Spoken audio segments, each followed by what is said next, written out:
നിങ്ങളുടെ വാക്കുകൾ നിശബ്ദതയേക്കാൾ വലുതാകും വരെ മിണ്ടാതിരിക്കാൻ ശീലിക്കുക.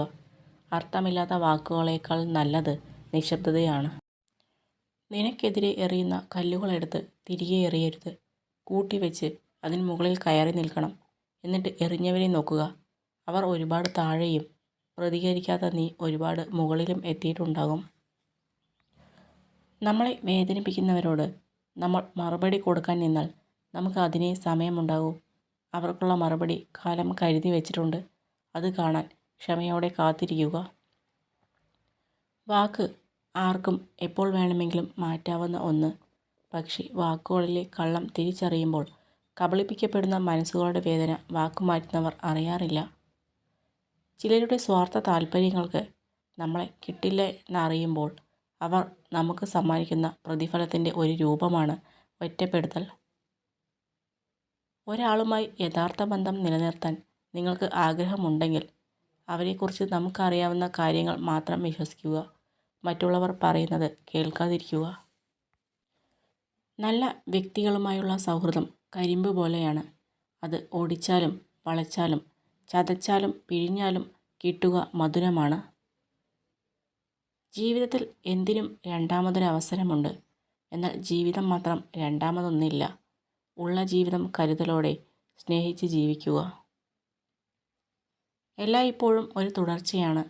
എങ്ങനെ തുടങ്ങി എന്നതിനേക്കാൾ എങ്ങനെ തുടരുന്നു എന്നതാണ് ബന്ധങ്ങളുടെ ആഴവും വ്യാപ്തിയും തീരുമാനിക്കുന്നത്.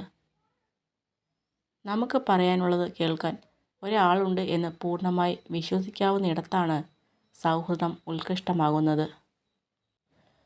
ആളുകൾ നിങ്ങളെ വെറുക്കാൻ തുടങ്ങിയാൽ വിഷമിക്കേണ്ട. അതിനർത്ഥം അവർക്ക് ചെയ്യാൻ കഴിയാത്ത എന്തെങ്കിലും നിങ്ങൾ ചെയ്യുന്നു എന്നാണ്. ജീവിതം നിങ്ങൾക്ക് ഏറ്റവും മികച്ച അവസരങ്ങൾ നൽകിയേക്കാം. എന്നാൽ നിങ്ങളുടെ മാനസികാവസ്ഥ ഫലം നിർണ്ണയിക്കുന്നു. തൊട്ടാൽ വാടുമെന്ന് അറിയുന്നത് കൊണ്ടാണ് എല്ലാവരും തൊട്ടാവടിയെ തൊടുന്നത്. നിങ്ങൾക്ക് വേദനിക്കും എന്ന് അറിയുന്നത് കൊണ്ടാണ് പലരും നിങ്ങളെ വേദനിപ്പിക്കുന്നത്.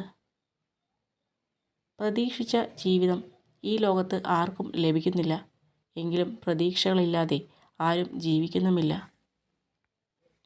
ജീവിതത്തിൽ ഏറ്റവും വലിയ ഒറ്റപ്പെടൽ കൂടെ ആരും ഇല്ലാതാകുമ്പോഴല്ല, എല്ലാമെന്ന് കരുതിയവരുടെ മനസ്സിൽ ഒരു സ്ഥാനവും ഇല്ലായിരുന്നു എന്ന് മനസ്സിലാവുമ്പോഴാണ്. എല്ലാ മനുഷ്യൻ്റെയും ജീവിതം ഒരേ രീതിയിൽ അവസാനിക്കുന്നു. അവർ എങ്ങനെ ജീവിച്ചു, എങ്ങനെ മരിച്ചു എന്നതിൻ്റെ വിശദാംശങ്ങൾ മാത്രമാണ് ഒരു മനുഷ്യനെ മറ്റൊരാളിൽ നിന്ന് വേർതിരിക്കുന്നത്. നമ്മുടെ ജീവിതത്തിൽ നമ്മൾ നമ്മളോട് ചെയ്യുന്ന ഏറ്റവും വലിയ തെറ്റ് നമ്മളെ മനസ്സിലാക്കാൻ കഴിയാത്ത ആളുകൾക്ക് വേണ്ടി നമ്മുടെ സ്നേഹം, കണ്ണീർ, സമയം എന്നിവ ചിലവഴിക്കുന്നു എന്നുള്ളതാണ്. ജീവിതം നീണ്ടു നിവർന്നു കിടക്കുന്നു എന്ന് കരുതുന്നത് വലിയ മണ്ടത്തരമാണ്. ഇപ്പോഴത്തെ നിമിഷം മാത്രമാണ് നമ്മുടെ ജീവിതം. പ്രതീക്ഷയുടെ തിരുനാളങ്ങൾ അണയാതിരിക്കട്ടെ. ജീവിതം ഉരുകിത്തീരുമ്പോഴും നാം ഓരോരുത്തരുടെയും മനസ്സിൽ എവിടെയൊക്കെയോ പ്രതീക്ഷകളുടെ തിരുനാളങ്ങൾ എരിയുന്നുണ്ട്. അതാണ് മുന്നോട്ടുള്ള നമ്മുടെ പ്രയാണത്തിന് ഇന്ധനമേകുന്നത്. ആത്മവിശ്വാസം വിജയത്തെ കൊണ്ടുവരുമെന്നതിൽ അർത്ഥമില്ല. പക്ഷേ നിങ്ങൾക്ക് ഏത് വെല്ലുവിളിയെയും നേരിടാനുള്ള ശക്തി നൽകും.